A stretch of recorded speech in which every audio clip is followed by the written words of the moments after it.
Hello, everyone. Welcome to this edition of the Creative Hustle Show. My guest today is Mr. Mohamed Abdi Mohamed. Welcome to the Creative Hustle. You're in the hot seat today. Yeah, thank you so much for having me. I appreciate it. I'm very ecstatic. Awesome. Can you share with us the journey of your upbringing? Where were you born and raised? How did you get to this place? Yeah, so my upbringing, my story begins, being born in Kenya, Nairobi, in a refugee camp with my mom. And, I'm from Somalia. I'm Somali. And in the early 1990s, there was a civil war in Somalia where, it was just a very traumatic time for my people. And we had to migrate to neighboring countries. So whether it be Ethiopia or Kenya, my family just so happened to be migrated to Kenya. And then my mom and my dad were neighbors for a little bit, some time. And then this wonderful child was born December 1696, which is technically 2 weeks from today. And that's where my story begins. It started in those crazy, traumatic, environment. But it's a trip. Sometimes we meet each other in the most craziest places. So I feel like my parents, it was destiny, but they met in a very interesting way. And but nonetheless, very blessed. We came to America in 1997. I was about 5 months, and the first day I ever moved to was Tacoma, Washington. And so Tacoma, Washington is my home. I absolutely love it, and I always feel comfortable. It's where my people is from. And growing up, I just had to deal with the two different difficult barriers: language barrier, the cultural barrier, trying to get adjusted to American society. And I just remember growing up seeing my mom struggle speaking English, and my dad, and they had to migrate. Had to get into the process of trying to get themselves more familiarized with how to get paperwork done. Your green card, your passport, how to be respected, even though you're a foreigner. You're a refugee, you're an immigrant. So I remember these things as a young person, and so it instilled in me a lot of empathy and sympathy for my people, and I always wanted to become a leader. And then shortly after that, my mom had 7 other beautiful, amazing siblings that I have now, and I'm a proud oldest brother of 1 brother and 6 sisters, and I think my leadership kind of stemmed from there. Wow. So you're the eldest of eight children and a first-generation college student. And so how did some of these challenges actually shape you as a person? How did they shape your journey in life in terms of what you're doing now, your career? Is that kind of what motivated you to get into be advocate for mental health, for leadership, for health even? Yes, I think sometimes things come from the home, you know what I mean? So for me, my leadership skills, my love for people, human beings, the sympathy, empathy I have for people came from being the eldest, being a role model to my siblings, showing them that, the right way, and so at times, of course, it's difficult. Anyone that's the oldest can attest to this. It's not the most easiest thing in the world, but sometimes it's God's calling. You know what I mean? You chose it to be the oldest for a reason, and so it's up to you to try to take advantage of those abilities and those capabilities and what that role, how important that is. And so for me, I was raised by a lot of beautiful, amazing queens in my life. I have 6 younger sisters, a mother, a grandmother. She raised me over 10 years in my life. And so I think that's how I kind of gauge my emotional intelligence, just to be mature, just to respect people. If you could treat your mom well, you could treat your sisters and your grandmother well, I think you'll be all right. You'll be all right in society. That is true. Because again, we know how tough it is to be in this world for women. And so I have the utmost admiration and respect for women, and folks, in society in general, the people that come from low income, communities, such as myself, being an immigrant, being a refugee, being a person of color, we all have these systemic things that are already, stacked up against us, Right. We weren't born into wealth, we weren't born into opportunity. So how can I not be naive and just numb to that, but try to be that change, be that difference? And so and also my name is Mohamed, the most common name in the world. Yes. I was named after Prophet Muhammad Sallallahu Alaihi Wasallam in my religion, being a proud Muslim. And Prophet Muhammad was the most profound leader in my religion. So my mom, my aunt, they named me after a leader. And I think at the beginning, I was not a fan of it because it was hard to stand out. I was either Muhammad 1, 2, 3 or Muhammad ABC in class. But after I got older, I realized how important it is and how beautiful it is to be called after such a renowned leader. And so now I've taken those things, you know, from people I look up to, my idols, my heroes, and now I'm trying to be that leader, be that change that I want to see in my community. Wow, that is powerful. And you're right. It's one of the most significant thing. One of my favorite thing about being African is that they don't just give you a random name. They give you a name that has a story. And I'm actually quite impressed that you are out here living your life according to what your name is, you know, a leader, and now you're growing into being one of the leaders, and at such a young age too. How is it that you chose that path out of, you could have been doing a lot of things as a teenager? What made you choose, for example, I know you are a board representative for the Takwila School District. What made you choose that path as opposed to just being a regular teen, doing regular teenage stuff? Yeah, that's a phenomenal question. Initially, when you're trying to be different and you're trying to walk in your path, it can be difficult to some of the people that are around you. I took a different path compared to the people that was in my community. When you're young, you know, we've all been through peer pressure, you know, or bullying or whatever the case is. And so for me, I remember at a time when I was making that change in my life, Yes. people was like, wow, like, you know, it wasn't typical just kicking it with my Right, homies yeah. or doing the most chill things. Like I always was just always in awe and interested in being in clubs, being in boards, you know, Right. certain leadership roles at the school. Being, you know, I was a team captain of the varsity basketball team in high school. I was doing wow. the assemblies, doing the intercoms, telling people to stand up for the pledge of allegiance, what their food was, you know.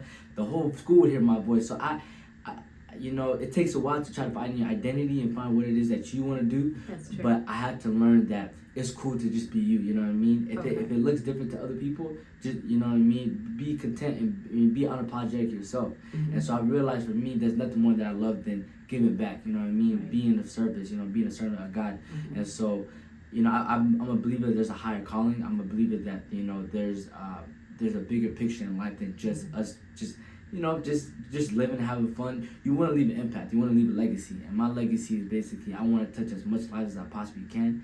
I want to leave an impact with every human being I ever encountered. And if I could help change one person's life, it's as if I changed the whole humanity. So I try to take that mindset, and I just want to put a smile on people's faces. I want to leave an impact, and I want everybody to be like, you know what, that guy Mohamed, he's a pretty solid guy. You know, he's you know, he helped me a lot. So you know, that would mean the most to me. Yeah, and I agree. You have made quite an impact. I remember the day when I met you at the CLI cohort induction, and you were the guest speaker you're the guest of honor right on that day. And I'm looking at you, I'm like, what is this young man, why is he in this room? Because a lot of people, like, honestly, at that age, are trying to just find out where the parties are and just go and have fun. Right. So I know, obviously, being a firstborn child, you've had some sort of responsibility over your siblings growing up. And like you did say that you had a lot of influence from the, your family, your parents, and all of that. Yes. What was your first introduction into politics per se, like outside of like the school groups, all of that? Yeah. What was your first introduction to actual, the thing that made you want to say run for council? Yeah, great question. I get that all the time. Yes. So what to kind of put it all in one jumble, like the way I started getting into politics, one, it goes back to when I was 14. I've been giving back in my city since I was 14 years old, lobbying bills at our state capitol, lobbying about immigration, homelessness, and education. I was doing that for about 4 years in high school. And I was kind of like the ASB president of my school, so there's a position called school board representative. So I actually got to work with school board members. And if you know school board members, they're very similar to city council members. Yes. School board members, they look out for the interests and the important things that affects the school district. So all the elementary schools, the middle schools, the high schools, the Right. foods, the education level, the English, everything. How do we compare our education compared to all the other neighboring high schools in the region? So I had that phenomenal experience at the age of 16. I did that for 2 years, from 16 to 18. Okay. So when I did from 16 to 18, I was growing up, people always coming to me and saying, Mohamed, like, you could be the next mayor, you could be the next governor. And again, mind you, this is not my dream. My dream, if I had it my way, was to become an NBA basketball player. But just like many people, you know what I mean, those goals sometimes are not too realistic, I wasn't given the most God-gifted abilities, I'm not 6'7", and I'm not the strongest guy, But, I realized, I have a love for just helping people. Helping people is my central purpose. It's what I love to do. And so that carried over from 14 to 18. I was able to be school board member from 16 to 18. Right. And then in my community college at Seattle Central, and then going to UW in 2020, I was always a part of the Muslim Student Association Club, the Small Student Association Club. I got to go to DC school, my city council. I built a relationship at the age of 14. Some of them I still work with today. They flew us out to DC. Okay. So I got to talk to the state senators, Maria Kentwell, and Patty Murray. So we got to go to DC. So I'm like, wow, like I'm really helping put school on the map. You know what I mean? And represent for my city in the national level. Yes. And so my realization, my vision, my dream, it only gets bigger with the more opportunities I was able to bless to be having. And so I got back. I finished college. I'm the first graduate college in my family. Congratulations! And then, that's groundbreaking. Yeah, I I appreciate know how that feels. Yes. And so after I graduated, the question came from my mom, my parents, and my loved ones, Mohamed, what's next? You know what I mean? You've done all these things since you were high school to now. What is the next thing, the next career? What are you going to get into? And so I had to do some soul searching. I did a couple career surveys. I know we've all done career surveys. Yes, personality tests. What's the best fit for me? Yeah. Whether it be the ENFJ, IFPP, whatever the case is, or it could be, some folks love zodiac signs, and some people like, career surveys. So for me, I just needed to do a little bit of soul searching. What exactly do I want to do? And I realized people, whether it be counseling, being a teacher, I'm more into the social services, poli-sci type of careers. And so my aunt asked me, Mohamed, you should consider running for office. And I was like, wow, like the first thing I'm thinking, do I even qualify with my age? At the time, I was 24 years old. I was just about to finish college that year. Okay. So I decided after a long time thinking my senior year, I decided to run in May of 2021. I graduated June. During the pandemic? During the pandemic. I graduated during the pandemic, and then I decided to run during the pandemic. Oh, wow. So when I look back at 2021, it was the most trying, most beautiful year for me because I was able to accomplish two of my biggest dreams. Finish college, and then I became the youngest city council member in my city's history. So, I've learned that, age is nothing but just a limit, you know what I mean? Like, don't ever limit yourself to age, You could accomplish your dreams such at a young age. So, yeah, so that's what kind of got me to office. It was a culmination of my upbringing, and it led me to that journey. And I think sometimes when people speak good, positive words or affirmation, Mohamed, you could be this, and Mohamed, you could be that. Sometimes you don't see it for yourself, the vision is kind of blocked, but the more people, give you that positive energy, you start to think that, wow, I could really be that. So I think it took a village, it takes one to raise one. So right. It helped a lot. I love that. It does take a village, for sure. And I've seen you, as much as you're in Tequila, I might have, stalked you a little bit on your Instagram. I saw you did a thing with somebody in Linwood, somebody, Yes. That might be something you want to share? Yeah, so, the cool thing about being in politics, if you're open and you're willing to make connections and networking, you meet some great people. So I met a brother named Josh Bender. He's the youngest council member in the state of Washington's history. He was elected at the age of 21. Oh, wow. And me and him are very good friends.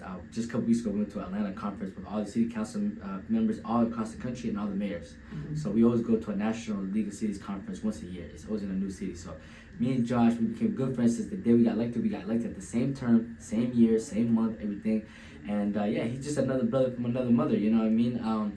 Another African brother that looks like me, I can resonate with, we have a lot of similarities, a lot of things in common. So we just try to hold each other close because in this field of work, it can be very vulnerable, it can be very challenging. So you need to sometimes have a network, a family, a village that you can fall back on. So we've established a great brotherhood, and we just recently, when you looked up our Instagram, we did a workshop. Yes. Because as young people, we want to not waste our opportunity and waste our such profound, privileged role, Mm-hmm. We want to give back as much as we can. How can we make it fun, but how can we make it educational, informative, community, make it very family oriented. So we're gonna start doing more of those, but we had a successful one, so that was what that was about. What kind of audience did you have for that workshop with Josh? Yeah, so we connected. So we had folks from my community and the school community, the folks in the north. So people from the South Seattle, people from North Seattle, yes. And we have people even come from Bellingham. So we try to make it open to the public, and we had a very good amount of people that came and supported. It was nice. So it was a good turnout, and we're actually planning on doing more. So we'd love to have all you guys down there, and that's what it's about. Right. You know what's amazing? When I went in to look at that video, and I was like, just seeing the picture of two very influential, very powerful young black men, that's an image that will stick for, you know, younger people out there, young Somali men out there, or different, you know, minority young men. They will see themselves reflected in you, reflected in Josh's face, and it's really inspirational that you're actually taking time to reach out to those young people. But what else struck me? The video. Apparently you edited it.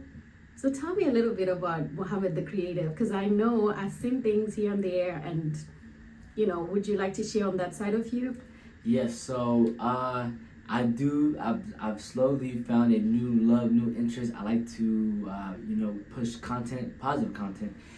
So sometimes when I do these little gatherings, things like that, I'm like, how can I make this video inspirational? How can I have it share a nice message that we can all relate to? What I've learned is videos are very powerful. Everybody has a time in their day to watch a video. Right. So as you see in today's day and age, like everybody either has an Instagram or a TikTok or a Snapchat.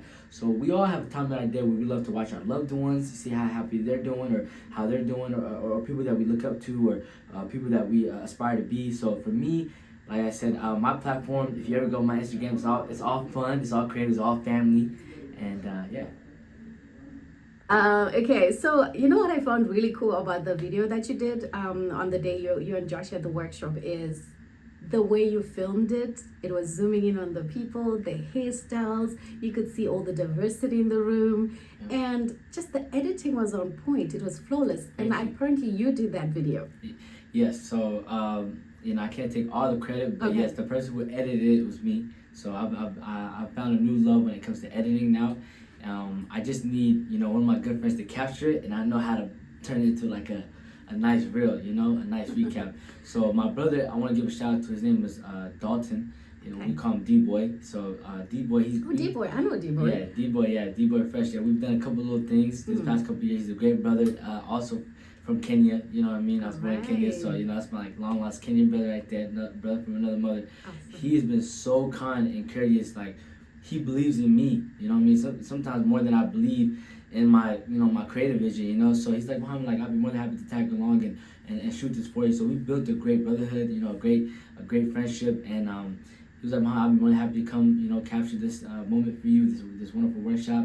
And he did a phenomenal job. Like, so me and him, we bounced back on each other when it comes to ideas. So, we wanted to make sure it was not just about the brothers and me and Josh speaking. We wanted to feel inclusive and there's a lot of engagement. So he recorded the crowd and their excitement or their initial reactions and things like that. And so I think it just makes the video feel more whole. It makes it feel like you was almost there, And so that's why my videos always feel like I want you to feel like you was there.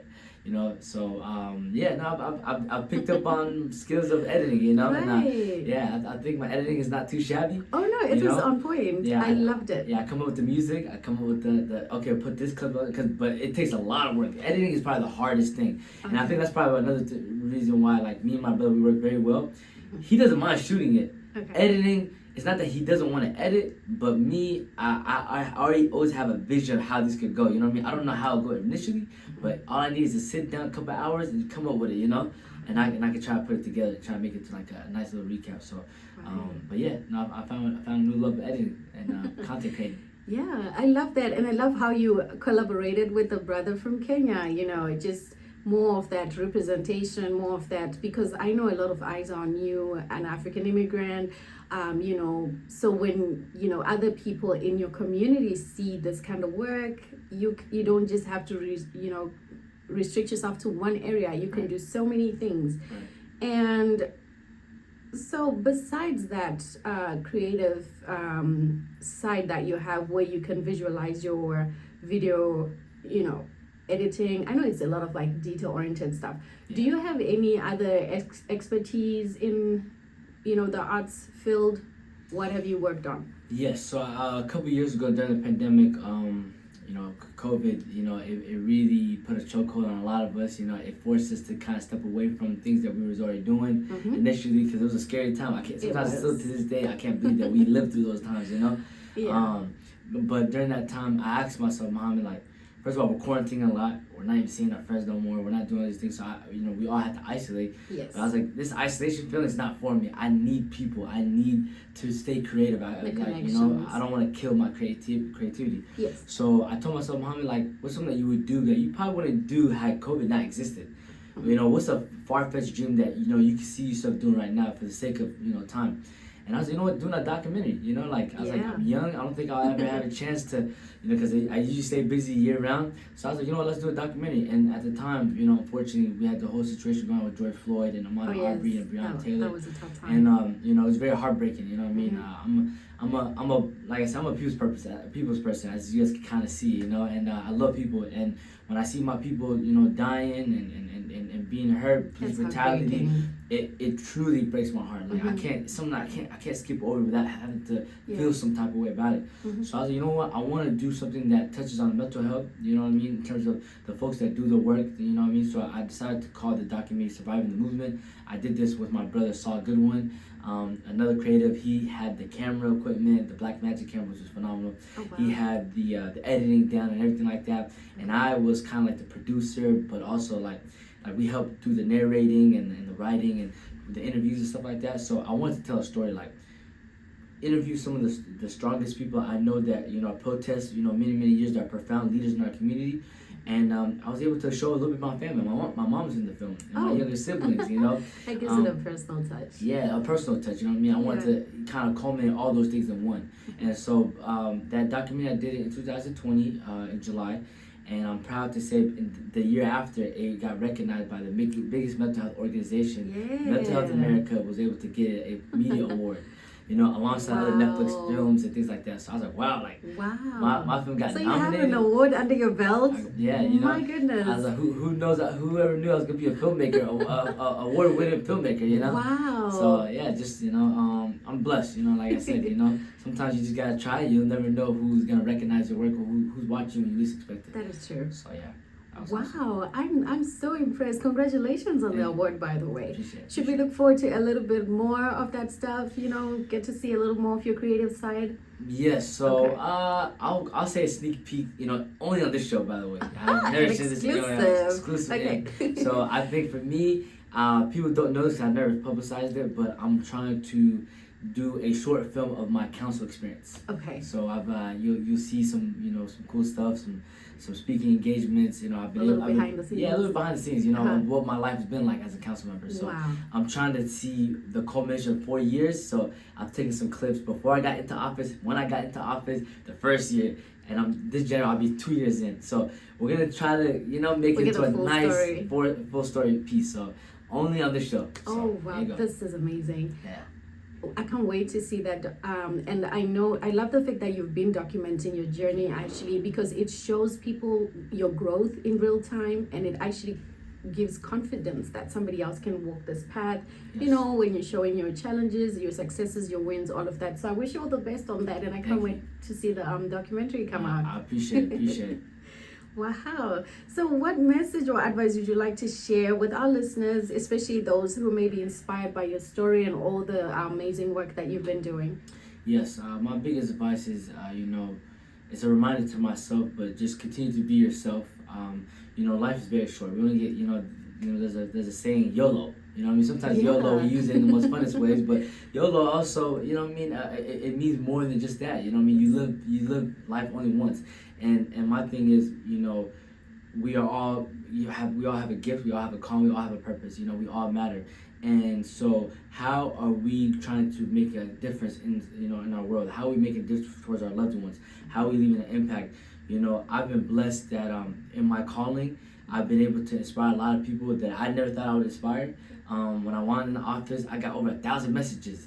And over those 1,000 messages, I wanted to make sure I got back to every single person. Why? Because it means the most to me, So you wrote back to all of them? I got back to every single person. I locked myself in my room for 2 days. I made sure I got food downstairs, things like that. But I didn't want to step out. I wanted to get back to everybody's message promptly, and as soon as possible, because it meant the absolute world to me. So if you ever see my Instagram, or you've seen my stories, like I'm really big on gratitude. Yes. When someone goes out their way to say something nice about you, or to me it means a lot. It's not something that gets scoffed at. So my advice would be, one, never forget where you come from. Mm-hmm. Continue to give back, and you never know who you're inspiring. You don't know who's watching you least expected. Some of the best comments I've ever heard is people wishing me very well and like saying like, may God bless you immensely and take you to heaven. Like what? Like someone praying you to go to heaven is top tier compliment. And then the second thing I've heard is from moms saying, you know what? I want my son to be just like you. Like there's nothing. That's everything. I never thought my wildest dreams to sit down like when I'm living my purpose, doing me, that I'm inspiring other mothers and other people. I want your son. I want my son to be like you, whatever. Like you. Yeah, it means the world. So you never know who you speak, who you're inspiring when you least expect it. Add value to people's lives, and I think God will continue to bless you in your trajectory and your journey. Wow, thank you so much for that wisdom, and I really do appreciate you for making an effort to connect back with the people, because if anything, that culture actually instills more connection, and it makes people identify with you as a real person, as opposed to just sending out messages without connecting with your people. So what is your Instagram if anybody wants to follow you? Yes, so my Instagram is _MoPrince_. So you can find me on Instagram. You can find me on TikTok, _MoPrince_. You can find me on Twitter, _MoPrince15. And like I'm very approachable. You can reach out to me, any of you guys. I'm all about showing love and networking and all that. So these are the places you guys could reach out to me. Awesome. Thank you so much, Mohamed. It's been such a pleasure having you on the show. And I'm looking forward to seeing more great things from you. We will definitely invite you back here once your documentary is out. And we'll just kind of follow up with you on that. Sounds good. Thank you so much. Love. Our celebrity councilman is in the house today. We're gonna call this the quick fire questions, bro. Let's do it. If you had one African restaurant that you love in Washington State, where would you eat? Juba. Yes. It's my restaurant, Antiquola, by the way. Shout out to Juba. If you had $50 to spend at Pike Market, where would you go? Ooh, $50 to use a Pike Market. Pike Market. Mm-hmm. I'll give me a salmon. All right. Okay. If you had to lose one of your 5 social medias, I'm talking either your TikTok, Instagram, Twitter, Threads, Facebook. What would you lose? Ooh. WhatsApp is in there too. And WhatsApp. Oh yeah, WhatsApp. First of all, gotta go. But that's too easy. If I had to say Instagram, Snapchat, and TikTok, I'm gonna say and Twitter. Yeah. I'm gonna say Twitter. Twitter is a toxic place. It's not a real place.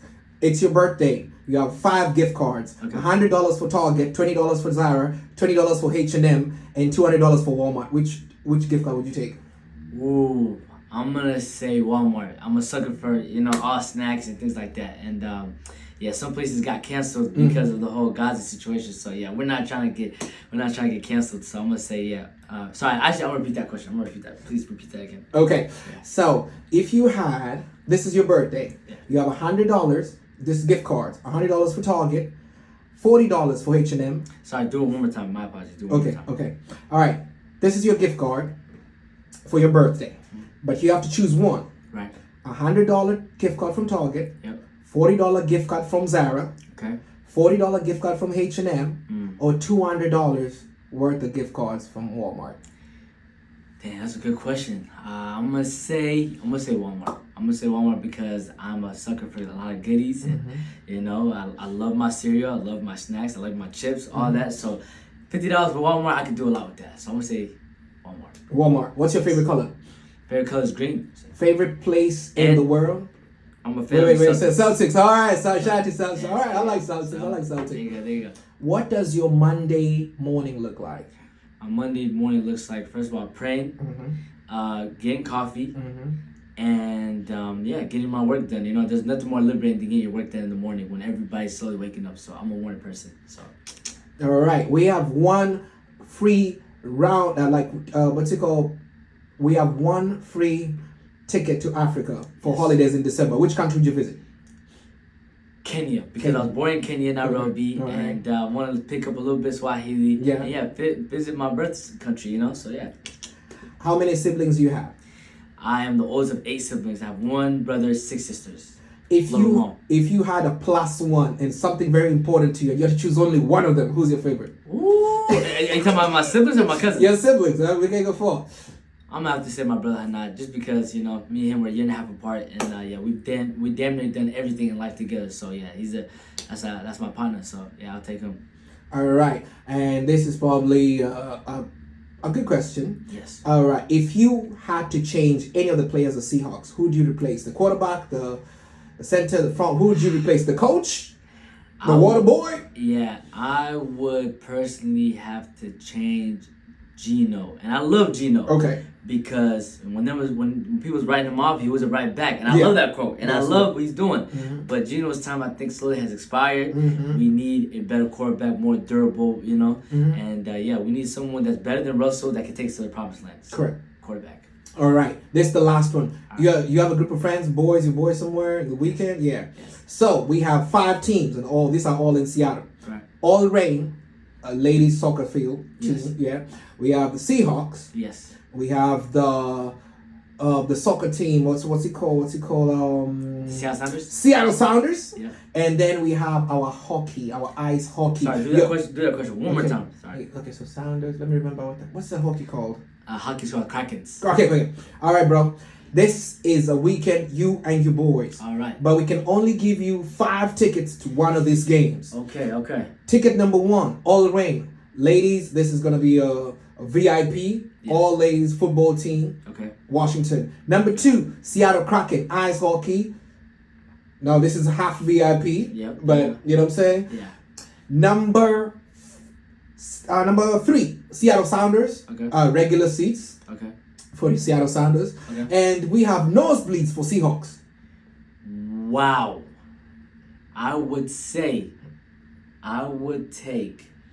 the Seattle Sounders. The Seattle Sounders. Why? Because we're gonna have the Seattle People World Cup. Oh yeah. Talk about okay. So I need to get myself a little more comfortable because Correct. it's gonna happen in a few years. We are. Hopefully we can have Messi come out here and things like that. So yeah, it's gonna be really popping for the city of Seattle. You know what I mean? To have the People World Cup in Seattle, we're one of the lucky cities. So I'm gonna say Seattle Sounders, and I'll take the regular tickets. Let's do it. And then the last question: teach our people how to say hi in any language that you know, apart from English. I would say in any language, my God, okay. Ni hao. Ni hao. What does ni hao mean? I think it means hi, but I could be educated. And if I'm wrong, please, hey, don't go crazy on me. Don't go crazy on me. But I'm going to say ni hao. Ni hao. I appreciate you, bro.